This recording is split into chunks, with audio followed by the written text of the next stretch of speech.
que precisa ser falado. Quantos aqui sabem que conversas difíceis evitam que a vida fique difícil dentro de casa? Queridos, tem que acontecer. Existem conversas que são conversas difíceis de se ter, mas que são necessárias para a manutenção do casamento, para a manutenção da família, para que tudo corra bem da forma que Deus espera que corra. E aí existem algumas conversas que são necessárias ter. Tem uns arrocha que precisa acontecer. E aí você precisa ter maturidade, marido, maturidade, mulher, para quando seu marido vier te repreender em algo, ou alguma atitude, ou alguma postura, você ter maturidade para aprender a receber. Porque muitas das vezes nós falamos que é só o homem que é assim. Só que acontece muito de o marido chegar na esposa, dar uma instrução a respeito de algo, ou chamar a atenção dela, e ela ficar com raiva, ficar bubu, faz greve de sexo, fica sem falar, porque fica magoada. Isso é imaturidade. Precisa ser tratado. Se o seu marido falar para você, olha, eu não acho que seja legal esse tipo de roupa que você está indo trabalhar. Ah, não, eu sou livre, meu corpo, minhas regras. Não, você é uma mulher casada. Se o seu marido está te dando alguma... Eu não sei nem porque eu falei isso, tá, gente? Amém? Se o seu marido está te dando uma instrução sobre algo, ele é o homem de Deus na sua vida. Sabe por quê? Porque muitas das vezes nós casadas, nós achamos que o homem de Deus na nossa vida é só o nosso pastor. E não é. O nosso pastor, ele é um homem de Deus na nossa vida também. Mas o primeiro homem de Deus na sua vida é o seu marido. Amém? E você precisa acatar. Se o seu marido te der alguma instrução, você precisa acatar.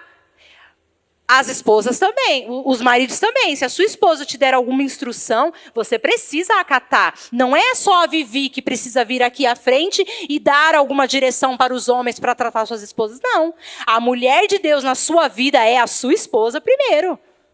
Amém? Aleluia, glória a Deus. Então, a maneira de se falar é essencial para o casamento, porque dependendo da maneira que se fala, o receptor não vai receber o que for falado, mesmo que seja a coisa certa, mas falada da hora errada, ela não será recebida. Amém? Então, nós precisamos pedir sabedoria para Deus, para poder transmitir as nossas palavras com amor e com clareza. Amém? Eu gostaria que você abrisse lá em Provérbios 18, versículo 2. Eu encontrei 2 versículos em Provérbios que eu achei maravilhoso. Eu quero compartilhar com vocês, eu já vou terminar minha parte. E ele fala assim, eu já vou abrindo aqui. O tolo não se interessa em aprender, mas só em dar as suas opiniões. Olha que interessante. Nós precisamos abrir o nosso coração para aprender como lidar com as questões do casamento. Você hoje, você está mostrando aqui, estando aqui, não que as outras pessoas que não puderam estar não estejam mostrando. Entendo o que eu estou dizendo, amém? Mas o fato de você ter se disponibilizado, você poderia ter pegado esse sábado à noite e ter saído com a sua gata e o seu gato, mas você falou, não, eu vou lá que eu vou investir no meu casamento. E você será recompensado por Deus por isso. Amém? Porque existe uma recompensa quando você decide, queridos, investir no seu casamento, honrar a sua igreja, amém? Honrar os eventos da sua igreja. Existe uma recompensa da parte de Deus, amém? E aí, a Bíblia está dizendo assim, que o tolo, ele não se interessa em aprender. Eu já sei. Eu já sei. O famoso eu já sei. Eu já sei, mas aí você olha o casamento e a vida da pessoa como que tá, e você fala, realmente sabe. Está sabendo legal. E a Bíblia diz assim, o tolo, ele não se interessa em aprender, mas só em dar a sua opinião. Ele só quer discorrer do que ele acha, ele não quer sentar para aprender. Mas eu estou falando com homens e mulheres sábios, amém? Que buscam sabedoria da parte de Deus para aprender como lidar e como tratar no seu casamento, amém? O outro versículo, ele é Provérbios 18 mesmo, mas no versículo 4, ele diz assim, palavras sábias são como águas profundas, a sabedoria flui do sábio como um riacho transbordante. Gente, a Bíblia, ela está repleta de conselhos, de instruções, de coisas, sabe, de direções para a nossa vida, para que a gente não pereça. Sabe, eu e o Ricardo, nós temos acompanhado algumas pessoas e nós temos, às vezes, lidado, queridos, com situações que trazem para nós, que a gente fala assim, eu não acredito. Eu não acredito que eles estão querendo separar por causa disso. É tanta imaturidade, sabe, queridos? Tanta imaturidade, tanta falta de temor a Deus, porque o casamento é algo sagrado, é uma aliança sagrada. Você tem uma aliança diante de Deus, que o casamento é tão sagrado que Deus fala que é comparado ao mesmo amor e entrega que Jesus teve pela igreja. Você tem ideia do quão sério e precioso é isso? E as pessoas hoje em dia estão querendo separar por nada. Gente, nós precisamos ter mais temor a respeito do casamento, a respeito da vida conjugal, a respeito da vida a dois. Porque, como eu falei, isso daqui é o núcleo, é onde começa a família. Sabe que os seus filhos, quando eles tiverem os filhos deles, os netos, tudo eles vão se lembrar da onde que tudo começou. E foi aqui, através desse relacionamento, dessa aliança, foi daqui que tudo começou. Isso é muito sério, gente. Imagina os seus netos, os seus bisnetos falando, porque a minha avó e o meu avô, eles eram da igreja, então eles que nos ensinaram esses princípios da palavra, esses princípios de casamento. Olha que bênção isso, a sua família, toda a sua geração tendo temor a Deus, porque eles aprenderam que no núcleo, o que o núcleo ensinou. Agora, o contrário também é verdadeiro. Eu acredito que nem todo mundo, igual eu aqui, não veio com uma base de família cristã. Então, assim, minha avó, meu avô traía minha avó, vivia, só Deus sabe como. O meu pai e a minha mãe não era um casamento modelo, e por aí vai. Só que nós estamos tendo a oportunidade hoje de construir algo que vai perpetuar as nossas gerações. Você tem noção? Os filhos do Gustavo e da Sara, eles vão falar, porque o meu avô e a minha avó, eles eram da igreja, eles eram pastor da igreja. O meu avô, ele que fundou a igreja em Pirituba. Gente, nós vamos perpetuar na nossa história, na nossa geração, nós estamos tendo essa oportunidade aqui, agora, nesse momento. Amém? E isso é muito precioso, muito rico, amém? Então nós precisamos pedir sabedoria para Deus, para conduzir as nossas palavras, para lidar com o nosso casamento, para zelar e cuidar do nosso casamento. Então, para isso nós precisamos, queridos, semear palavras de vida no nosso casamento, na vida do nosso cônjuge. E eu já quero chamar o Ricardo para cá, para ele fazer a parte dele. Mas eu quero finalizar aqui com 2 versículos que fala assim, lá em Efésios não.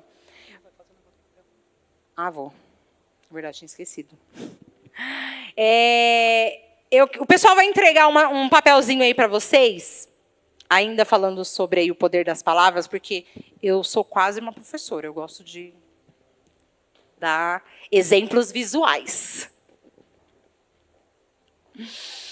Aleluia, aleluia. Nós precisamos pedir sabedoria para Deus para conduzir o nosso casamento, amém?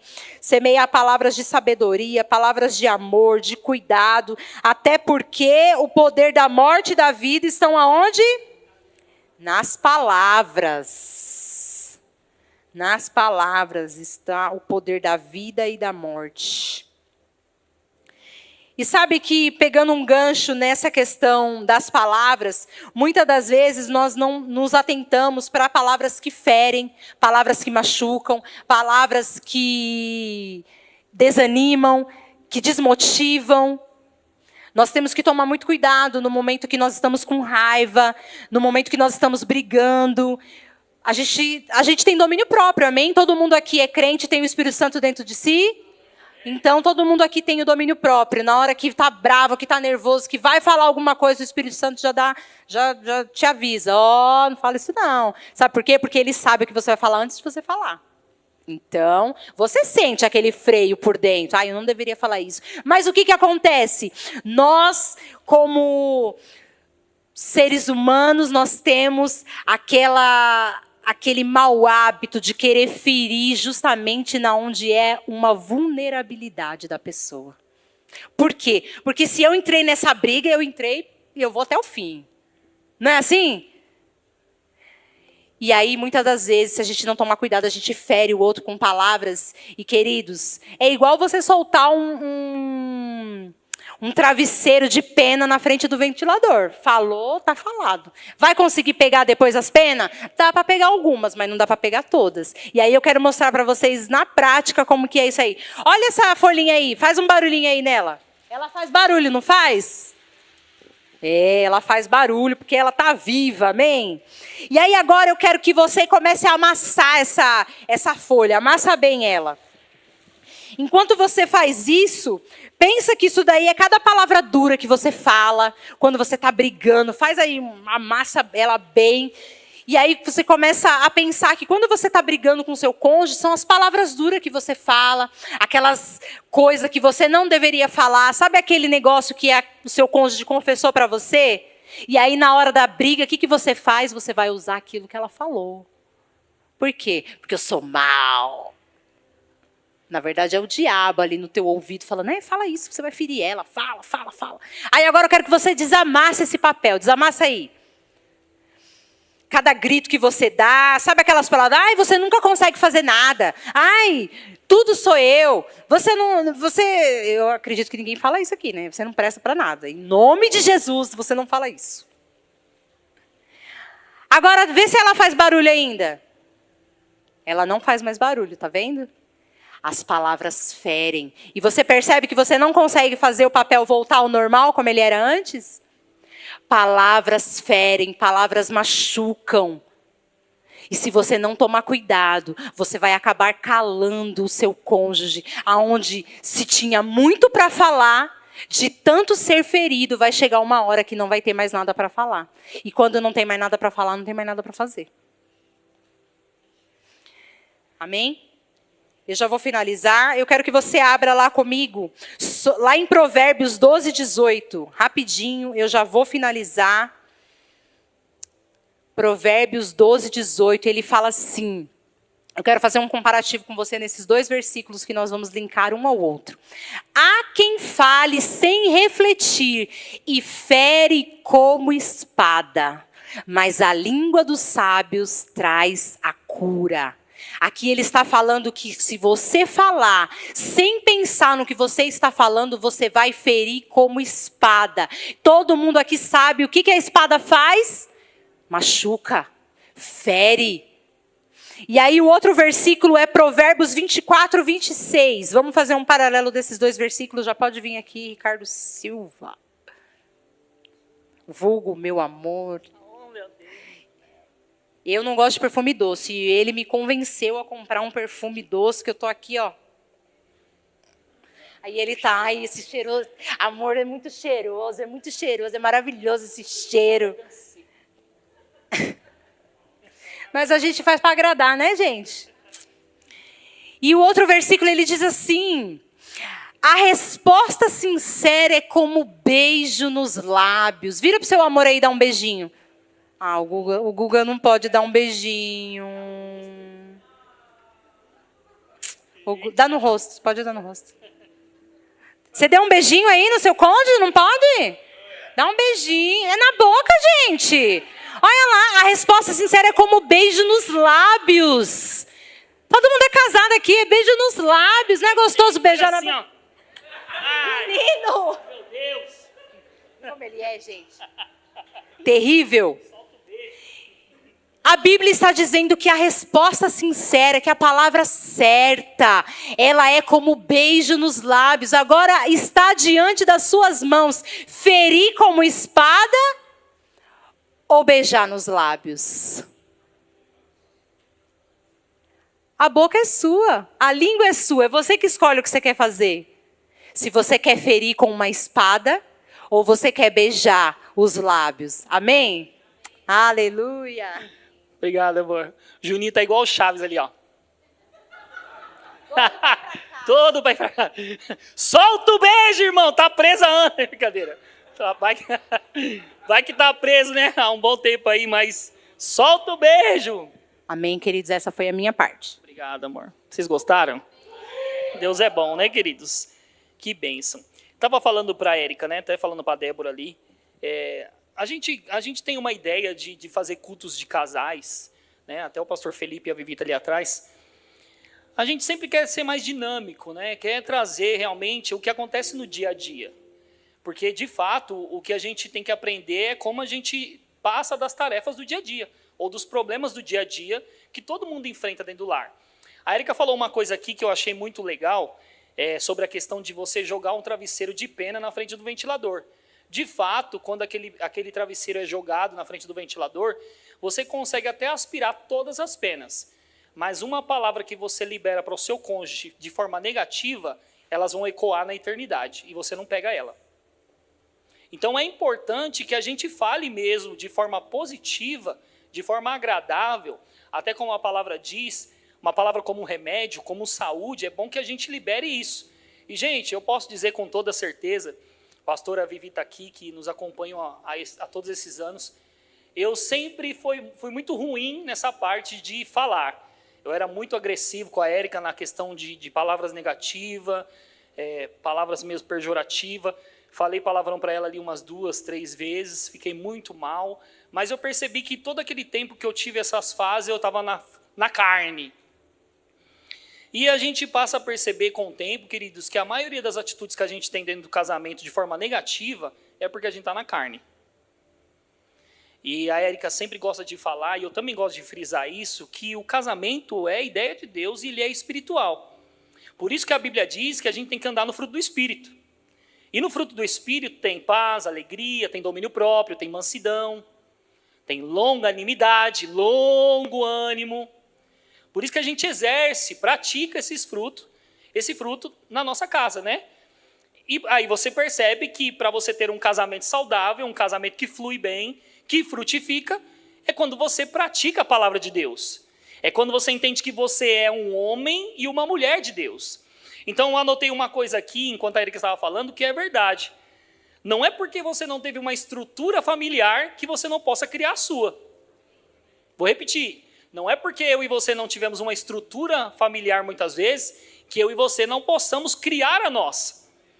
E hoje, irmãos, graças a Deus que a gente estando na palavra, temos todas as ferramentas e a unção e o Espírito Santo para que a gente tenha uma casa que viva em paz. Um casamento que viva de forma saudável. Um casamento que viva de acordo com a palavra de Deus. Amém? E nós precisamos entender. Exemplo, a gente pega o pastor e a Vivi, são seres humanos, são pessoas. Você acha que o pastor e a Vivi não tem, às vezes, algumas coisas que eles não concordam? Gente, todo casal tem. Mas sempre tem que andar num consenso, sempre tem que ter uma conversa, sempre tem que ter um pensando no outro ou pensando no bem do lar. Por isso que, irmãos, é importante ser um homem e uma mulher de Deus dentro do casamento. Porque se você pega dentro do casamento um homem carnal e uma mulher carnal, separação. É por isso que quando Moisés foi falar com o povo, ele disse, olha, por causa da dureza do coração de vocês, é que o divórcio está sendo dado. Mas é por causa disso. Aí a gente passa a entender, irmãos, pegando a palavra de Deus para nós hoje, que quando as pessoas não têm maturidade para resolver as coisas, elas vão logo naquilo que Moisés repreendeu. Vamos acabar com esse casamento que a gente não dá certo. A gente não combina. Aí o que acontece? Que é o divórcio por causa da dureza do coração. Só que Moisés lá atrás já tinha advertido, olha, acontece isso e Deus não gosta, Deus abomina o divórcio. Deus não gosta do divórcio. Até porque quando Deus criou essa aliança entre homem e mulher, casamento, Deus criou para dar certo. Deus criou para ter futuro. Deus criou para frutificar. Só que, irmãos, só dá certo quando ambos pegam um na mão do outro e fazem dar certo.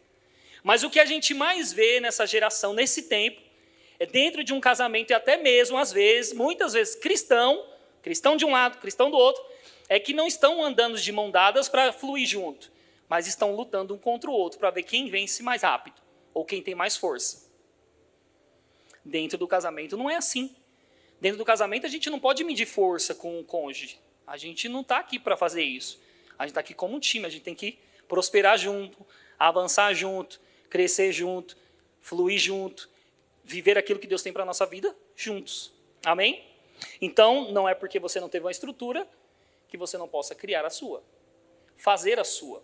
Mas, irmãos, também é importante lembrar que a gente pode, sim, pegar pessoas, trazer elas para nossas vidas e elas serem uma bênção para nós. Exemplo, a Vivi e o pastor, quantas vezes, se você sentar com a Vivi e com o pastor, quantas vezes eles sentaram comigo e com a Érica para ajustar milhares de coisas? Irmãos, não foi fácil do pastor chegar na minha casa, né, e tem pessoas aqui que não me conhecem, mas o pastor chegar em casa e me ver com um cobertor na cabeça. A Érica sentada na sala e ela falar para ele, pastor, seu filho está lá no quarto. E o pastor chegar lá no quarto e eu com o cobertor na cabeça, ele falava, filho, tira o cobertor da cabeça para eu conversar com você. Cara, você errou. Aí não é mais fácil você pedir perdão, não é mais fácil você reconhecer. Irmãos, aí eu estava duro de coração, eu estava ali orgulhoso, porque eu vim de uma estrutura onde eu vi meu pai maltratando minha mãe, eu vi meu pai sendo grosso com a minha mãe, meu pai era estúpido com ela, meu pai era gelado com ela, meu pai era silencioso com ela, com os filhos. Meu pai só falava com a gente só quando queria procurar algo, então ele falava, olha, agora eu quero que vocês procurem o que eu perdi. Era só esse momento. Então a gente vem de uma estrutura eu vim de uma estrutura como essa. Eu vi muitas vezes esse maltrato, né? essa palavra dura, esse silêncio. Aí o que aconteceu, irmãos? A gente acaba vivendo aquilo, né, de forma silenciosa. E todas as vezes que alguém falava para mim, você parece com o seu pai, eu ficava irado. Você é igualzinho ao seu pai. Eu falava, não, nunca, jamais. Eu me parecer com ele. Mas, irmãos, quando eu casei, os primeiros anos de casamento, o que eu mais me parecia era com meu pai. Grosso, estúpido, cavalo, individualista. Não parece, né? Não parece. Oh, glória a Deus. Pastor é Vivi, obrigado, viu, pastor? Obrigado, Vi. Eita, como lixou, lapidou. Graças a Deus, irmãos, eu não falo isso, o que eu fazia para vanglória, não, porque era feio, muito feio. Mas a gente precisa de um líder, a gente precisa de alguém de Deus, irmãos, que vai puxar isso que a gente não puxa. Vai nos ensinar o que a gente não aprendeu, às vezes, na nossa estrutura familiar. Vai trazer para nós, irmãos, um campo ou um mapa de um lugar que a gente nunca tocou. E eles entraram na nossa vida. E quando o pastor ia lá e falava, filho, é isso, é assim, assim. E aí ele falava, cara, você tem que se arrepender, né? Agora você tem que se perdoar depois de que você fez isso. E aí, irmãos, quando eu tirava o cobertor da cabeça, ele falava, você é um homem de Deus. Bastava ele falar para mim, você é um homem de Deus. Eu sou mesmo. Mas, irmãos, olha que coisa louca, né? Porque antes eu fazia parte de outra igreja. E quando eu era da outra igreja, a gente não tinha esse acompanhamento, não tinha mesmo. E aí, como é que eu vou praticar as coisas no casamento, ou ser uma pessoa diferente no casamento, se eu não tinha esse acompanhamento? Então eu pregava lá na igreja e falava, honra a tua esposa, respeita ela, né? Cuida dela. Mas quando a Érica errava comigo, eu falava, você é uma burra. Você não tem cérebro.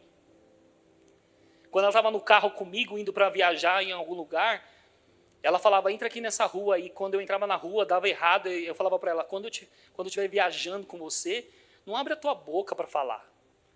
Porque você só coloca a gente em mau caminho. Você não tem cérebro. Olha, irmãos, olha o tipo de palavra que eu liberava sobre ela.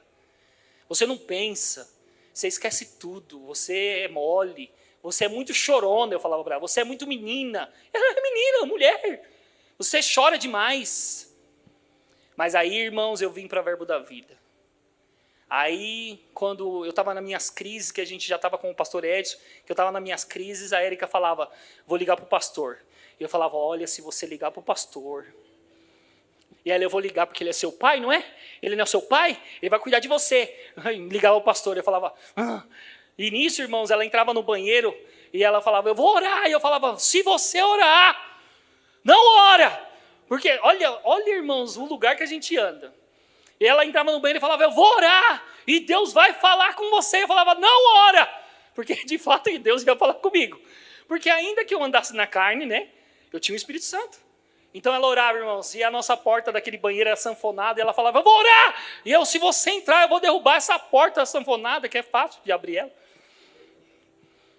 Mas, irmãos, eu me via nesse lugar onde todas as vezes eu fazia a mesma coisa, me arrependia, voltava a fazer de novo. Porque eu entendia que mesmo que eu tinha a ajuda do pastor ou da Vivi, tinha que ter uma ajuda minha, ajudar a mim mesmo a não fazer mais aquilo. Até um ponto que eu lembro que eu briguei com a Érica e eu nunca fui de dormir na casa da minha mãe depois que brigava. Eu dormia na sala e ela dormia no quarto. Só corpo. Acordo. Era um acordo? Acordo meio dela. Brigou, não sai de casa. Aí eu dormia no sofá, bravo. Ó, alerta, hein? Eu ficava tão bravo que eu ficava uma semana sem falar com a Érica. Orgulhoso. E ela falava, ó, foi assim que o diabo caiu, viu? Nesse orgulho aí. Aí, um dia eu briguei com ela, fui para casa da minha mãe, tá tudo bem? Eu falei, mãe, tá tudo bem, tá tudo certo. Porque eu nunca expus o meu relacionamento com a minha mãe. Brigamos. A Érica fez isso e aquilo. Por quê? Eu já tinha aprendido que quando eu brigava, eu não tinha que falar nada do que estava acontecendo na minha casa para minha mãe.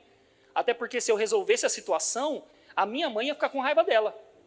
Então a gente entrou nesse acordo. Não fala, brigamos, a gente resolve aqui, não precisa falar nada para ela lá para não ter raiva. E aí eu lembro que um dia a minha mãe chegou em mim e falou assim, filho, eu não queria te falar isso não, mas eu percebo que você trata a Érica igual o seu pai me tratava.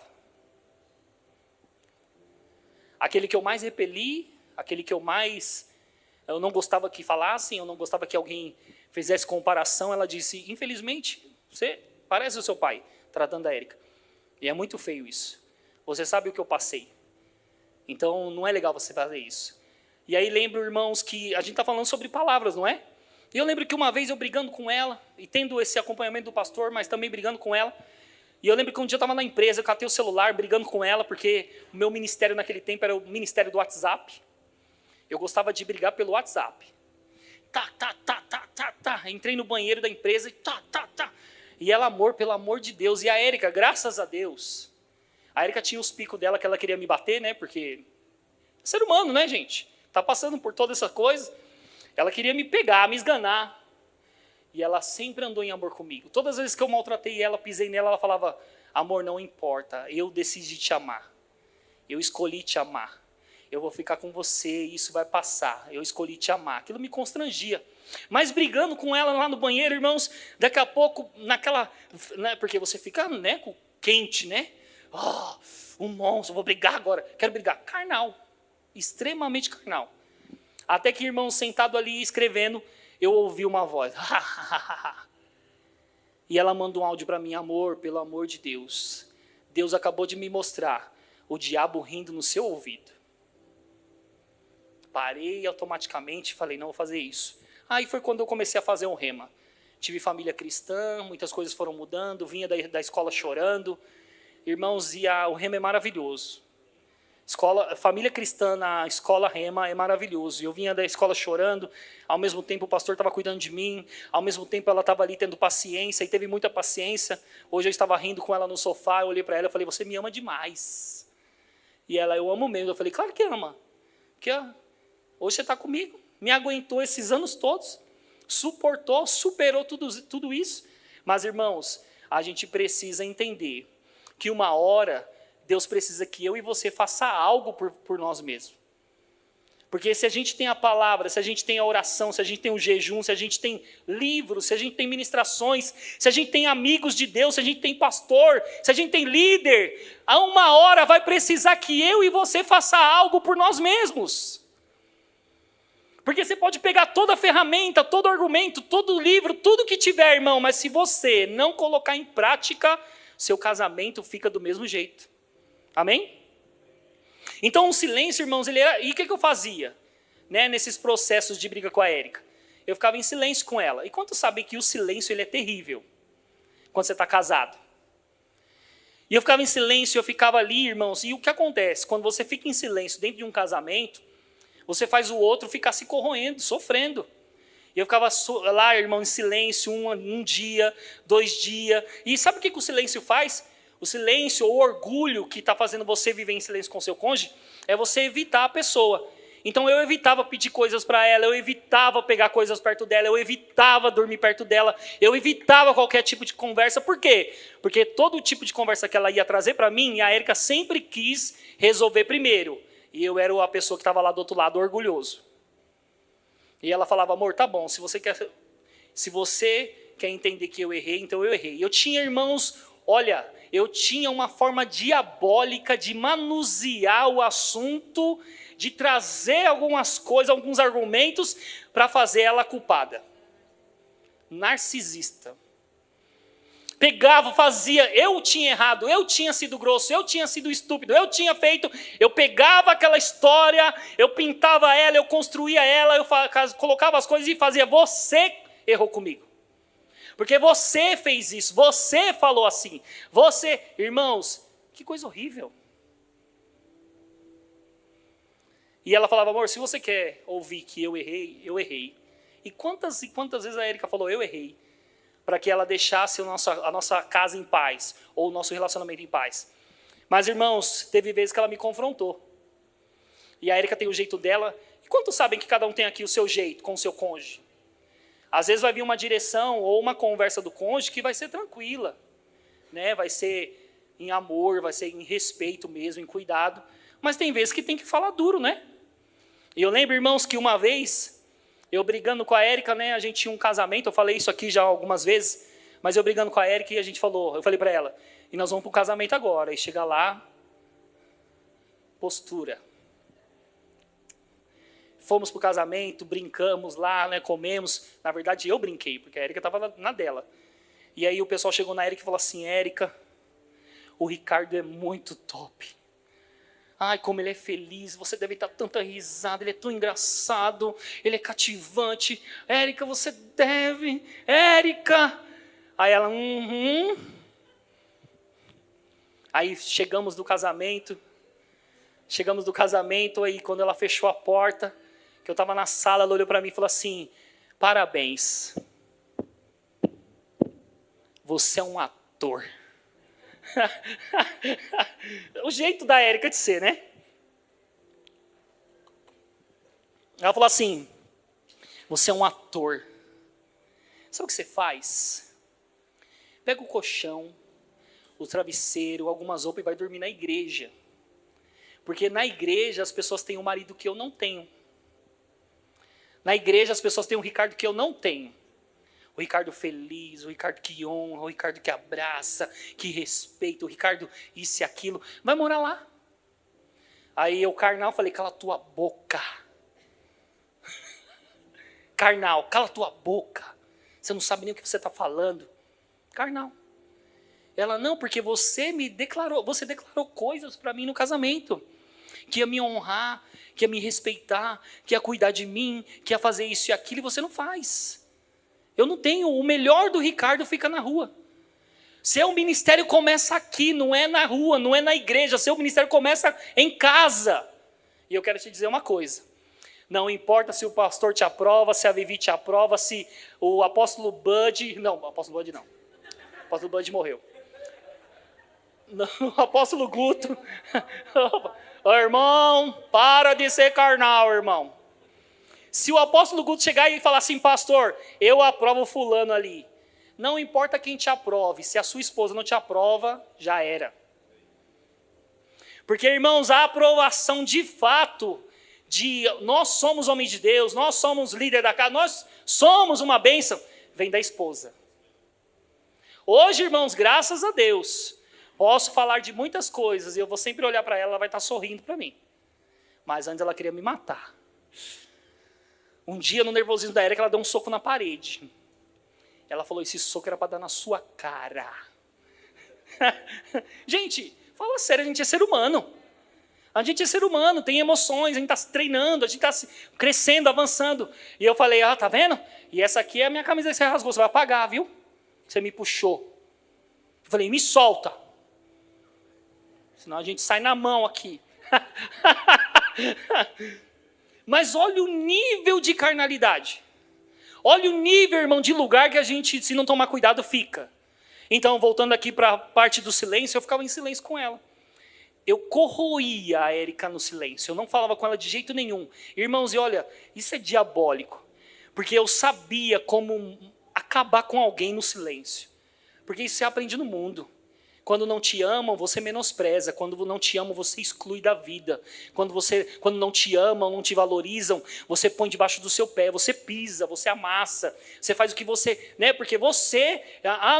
um dia... E olha o meu lema lá no mundo. Nossa, eu tive a minha fase de ser o garoto bom, mas agora a minha fase mal chegou. Agora eu sou o garoto mal. Aí trouxe isso para o casamento, agora eu sou mal. Trouxe todas essas coisas do mundo para dentro do casamento. Eu sou mal, eu vou ser orgulhoso, vou ir até o fim. E olha, o pastor sabe disso. Quantas vezes, irmãos, casados, eles vão com orgulho até o fim, para não dar o braço a torcer? Nossa, irmãos, não precisa ir tão longe, não. Eu aprendi isso e estou aprendendo diariamente, não precisa ir tão longe, não. Errou, humildade, me perdoa. Errei. Mas eu sei, irmão, que todo mundo tem um processo, tem um tempo. Eu levei muito tempo para aprender muitas coisas e estou aprendendo mais ainda. Amém? Então eu ficava nesse silêncio. Olha, e o silêncio, ele tem dois lados. Não vou ser mais rápido aqui. O silêncio tem dois lados opostos. O primeiro, o silêncio pode ser uma pausa saudável para reflexão. O momento para ambos pensarem no que fizeram ou falaram. Com calma, sentam e revertem a situação com maturidade e a ajuda do Espírito Santo. Muitas vezes o silêncio, por um curto espaço de tempo, serve como uma ferramenta de maturidade.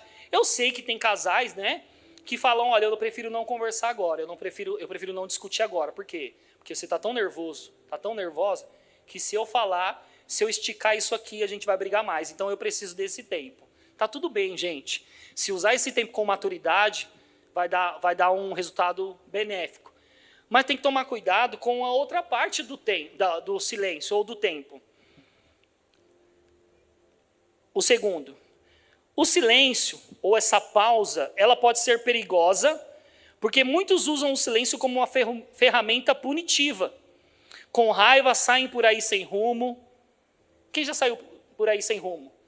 Não queria estar casado, eu vou sair agora, porque a gente brigou, né? Não era nem para mim estar casado. Eu vou dar uma volta por aí. O mais longe que eu ia era na esquina, parava o carro e ficava nervoso lá sentado, falava, por quê? E olha o que o silêncio faz. O silêncio, você se mantém em silêncio com o seu cônjuge, o diabo aproveita. Ele bomba a sua mente de ferramentas contra ela. Você viu que ela falou tal dia? Você viu como ela se comportou naquela festa? Você viu como ela estava naquele tempo? Você viu? E ele traz um monte de coisa para deixar aquilo mais aglomerado de problema. E aí você vai no silêncio, sendo consumido por aquilo. Você vai consumindo. Daqui a pouco um problema que era pequenininho se torna grande. Por quê? Porque você consumiu no silêncio o que o diabo estava te falando. Gente, eu estou falando de experiência própria. Eu fiz tudo isso. Mas, graças a Deus, hoje eu sou um homem de Deus. E diariamente eu me corrijo. Diariamente eu faço as coisas que devem ser feitas. Então, não comem o que a pessoa fez, não respondem, bloqueiam. Quando eu brigava com a Érica, eu bloqueava ela. Ela me bloqueava. Eu ficava com raiva e ela com raiva. E eu falava assim, me bloqueou. Eu mandava SMS. Pastor, que história é essa de você me bloquear? Aí eu via que o SMS não era respondido, eu mandava e-mail. Me bloqueou. Você teve essa audácia, essa coragem de me bloquear. Eu vou ir até você em todos os meios. Me bloqueou. Aí eu mandava uma mensagem no SMS. E não era assim, me perdoa, a gente brigou, eu errei. Não, no SMS era um textão, você fez isso e isso. No e-mail, você fez isso. Não era uma proposta de, me perdoa, errei, não, era brigando. Não respondem, bloqueiam, apaga as fotos das redes sociais. Tem gente casada que faz isso. Briguei com o meu cônjuge. Já tira a foto de casal do WhatsApp. Já tira do Instagram. Já tira aquelas fotos dos momentos, né, que estavam os momentos felizes do Instagram e fala, aí ninguém pensa, irmão, toda atitude que a gente tem é uma mensagem. Aí se a pessoa vê um dia o Guto e a Luara, um exemplo, super amorosos na igreja, mas no outro dia, eita, o Guto tirou uma foto do perfil dos dois. Nossa, até aquela viagem para Acapulco, que estavam os dois, né? Tirou de lá. A gente desse lado, irmãos, automaticamente a gente pensa, curioso, né? A gente pensa, ixi, brigou. Certeza que brigou. É imaturidade isso. Isso é imaturidade. Jogam indiretas no WhatsApp e no Instagram. Porque, irmãos, isso não pode acontecer conosco. Brigou, está casado, brigou. Vai lá no Instagram e coloca coisas que tem a ver com essa palavra que ele me falou. Aí vem um post, põe no status, põe no WhatsApp. Eu espero que ele veja e fica vendo lá ó, quem foi que viu. Aí na hora que viu, falou, agora eu acho que ele vai entender essa mensagem subliminar. Porque viu o que eu postei. Irmãos, não cabe para nós não. A gente tem que resolver, amém? E hoje eu falo isso, tem que resolver, irmãos, porque graças a Deus passei pelos processos e entendo que a gente tem que resolver mesmo. Sabe uma coisa que acontece muito comigo? Que eu fico envergonhado quando a gente vai aconselhar casais, até outras pessoas de fora que às vezes nos procuram, é que quando eu vejo alguns homens fazendo algumas coisas, eu fico extremamente envergonhado. Eu olho e falo assim, nossa, eu fazia isso, cara. Aí outras coisas que eu vejo, eu falo, não, isso aí eu não fazia. Aí eu olho para ela e falo, olha, isso aí eu não fazia, né? Mas eu percebo, irmãos, que as coisas que as pessoas fazem, eu fazia e eu fico envergonhado. Porque eu penso, cara, não precisa fazer isso. Aí eu estou do outro lado, gente. Desse lado eu falo, irmão, não precisa fazer isso, ó, vem por esse caminho aqui. Por quê? Porque eu aprendi. Então a gente está o tempo todo podendo ajudar as pessoas, amém? Transforma um cônjuge no estranho dentro de casa, evita qualquer pedido de ajuda, contato. O silêncio pode ser uma defesa emocional ou estratégia de controle sobre os sentimentos do outro. Irmãos, acreditem, o diálogo, a comunicação é o alimento do relacionamento. Sem ele, a conexão morre de fome. Se não tem conversa, o que sobra? E eu lembro de uma vez que, na verdade de um tempo, onde eu saía e eu não falava para a Érica. Aí eu saía e voltava, e ela falava, você tem que dar satisfação de onde você está indo. Porque quantos sabem que casamento é prestação de contas? Não, você não precisa falar, não, eu vou ali no banheiro, não. Não precisa. Porque tem casados que faz isso, né, pastor? Ó, tô indo lá no banheiro. Não, tô no trabalho. Ó, amor, não, você tá no trabalho, aí você manda uma mensagem pro seu amor e fala assim, ó, amor, tô aqui no trabalho, mas tô com vontade de ir no banheiro. Tô indo lá no banheiro. Porque se caso um amigo não me vê aqui e te mandar mensagem falando que eu não tô aqui, eu tô no banheiro. Irmão, isso é narcisismo. Controle. Não pode ser assim não, viu? Ó, e uma coisa que a gente tem que aprender, ciúmes é obra da carne. Não, porque tem ciúmes, irmãos, que é ciúmes controlador. É meu, é meu, é meu. Irmão, você foi no cartório para pôr o sobrenome, não para falar assim, ó, sua propriedade. Ela é propriedade de Deus. Propriedade de Deus, de Deus. Ainda que tenha um nome, né, pastor? Tem um sobrenome, mas é propriedade de Deus, não é sua. Você tem que cuidar com zelo, sim, com amor. Mas não pode ter aquele ciúme de... Irmãos, fala, quem concorda comigo? O que a gente está mais vendo acontecer hoje? Mulheres morrendo, porque os homens não aceitam um término. Mulheres morrendo, até homens morrendo, porque não aceitam um término ou porque estão em extremo ciúme. Deixa eu te dar um alerta. Se você é desse tipo de pessoa que vive nesse lugar de ciúme extremo, um dia o diabo pode te pegar e usar esse ciúme que é ruim e fazer você, se não estiver forte na palavra, fazer você fazer coisa errada. Onde as palavras se calam, algo perigoso acontece. As suposições gritam, os mal-entendidos florescem, a distância se instala, esfria e silenciosamente abre um espaço que antes era preenchido por honra, amor, carinho, risadas e confidências. Irmãos, conversar não é apenas falar sobre o tempo, sobre as contas ou sobre o que rolou no trabalho. Isso é trocar informações. Conversar de verdade é um ato de coragem, de abrir o coração e ver que seu cônjuge não é o seu inimigo. O que não podemos fazer é recusar conversa com o nosso cônjuge e ativar o modo mudo. O modo mudo na vida das pessoas dentro de um casamento é prejudicial, porque o nosso silêncio faz o outro ser corroído por um sentimento não correspondido ou uma conversa não dada. Coloca aqui essa imagem rapidinho, a imagem número 1, e aí eu vou também para o nosso final. Você está sendo abençoado? A outra, a primeira, a rosinha. Isso aqui, ó. O diálogo derruba barreiras e deixa o relacionamento mais leve. Irmãos, no silêncio, né, quando está brigado, pode ser que você e eu não veja, mas o silêncio constrói um muro como esse dentro de um casamento. De forma silenciosa, você se afasta. Você não quer mais ter tempo, né? Você não quer resolver aquilo. Então acontece isso aqui. E uma coisa também, irmãos, não é só o silêncio. É a falta de tato, é a falta de contato. Ó, exemplo.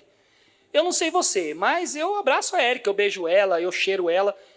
Às vezes a gente passa dias sem fazer isso com o nosso cônjuge dentro de casa. De abraçar, de sentir o cheiro. Sentir o cheiro, irmão. Sente o cheiro da sua esposa aí, sente aí.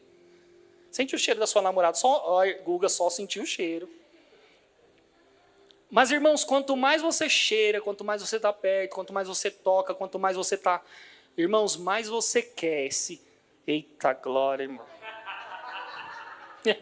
Mas é verdade, não é, pastor? Quanto mais o contato, mais... Irmãos, é verdade. Aí o silêncio faz esse afastamento, mas o toque, né? O companheirismo, a amizade também distancia. Aí cria aquele muro. Amém? Olha o que o irmão Kenneth Hagin disse no livro dele, Palavras, e eu vou fechar com isso aqui. Aí entra agora naquilo que o Eric estava falando na primeira parte. Palavras têm poder de vida e morte. As palavras nos curam ou nos adoecem. As palavras nos abençoam ou nos amaldiçoam. As palavras que eu ouço pela manhã do meu cônjuge, elas podem permanecer comigo durante todo o dia. Se ela for positiva ou negativa, elas podem permanecer comigo todo o dia. Quem aqui, levanta a mão, quem aqui já brigou e foi trabalhar, foi fazer suas coisas e ficou em paz? Você ficou em paz? Irmão, você está no nível... Você brigou e trabalhou em paz? Você ficou em paz? Você queria esganar ele, né? Você foi? Falaram para você, o que você está assim, perturbada? Quem aqui, irmão, foi trabalhar e ficou em paz? Não fica. Só você... Ó, dá um curso, cara, para nós. Porque você pensa naquilo o tempo todo, você é corroído por aquele sentimento. Eu briguei. Por que eu briguei? Não era para eu estar assim, irmãos. Aí parece que as coisas não fluem, o trabalho não sai excelente, as coisas não funcionam, não vai para frente. Irmãos, isso é danoso. Porque você pensa que está frutificando, mas você está parado. Você pensa que está correndo, mas está parado. Você pensa que está avançando, mas está parado. Por quê? Porque casamento foi feito para dar certo e tem que ter paz. É por isso que na rua nada vai dar certo, o negócio não vai dar certo.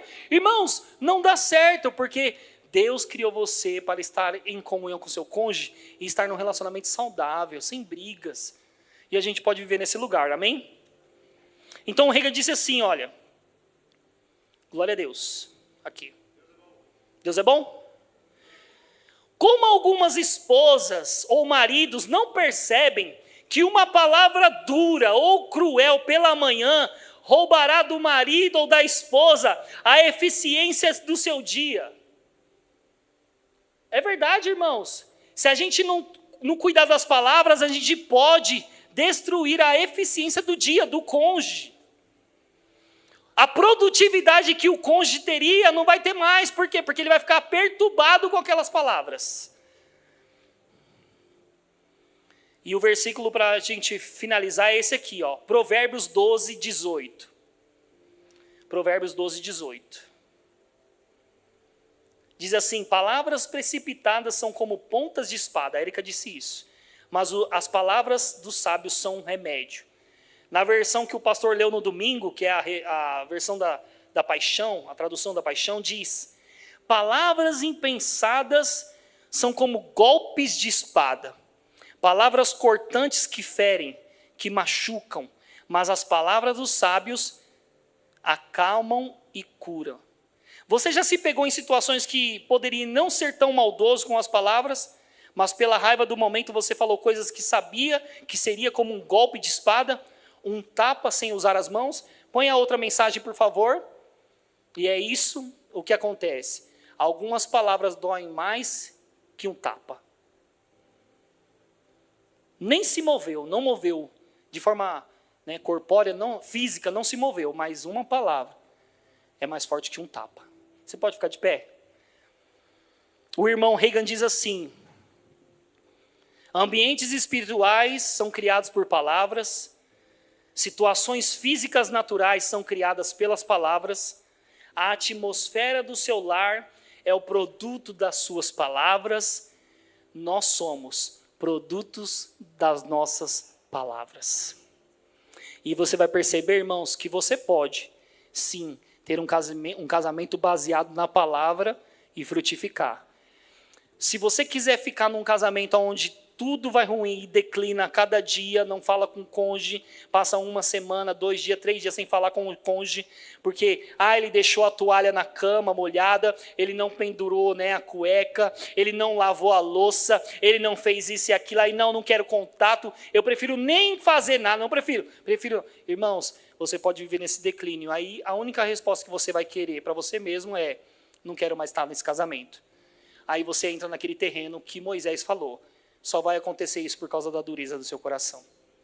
Pai, obrigado por esse tempo maravilhoso, aonde nós aprendemos e estamos recebendo diariamente as informações que o Senhor nos dá.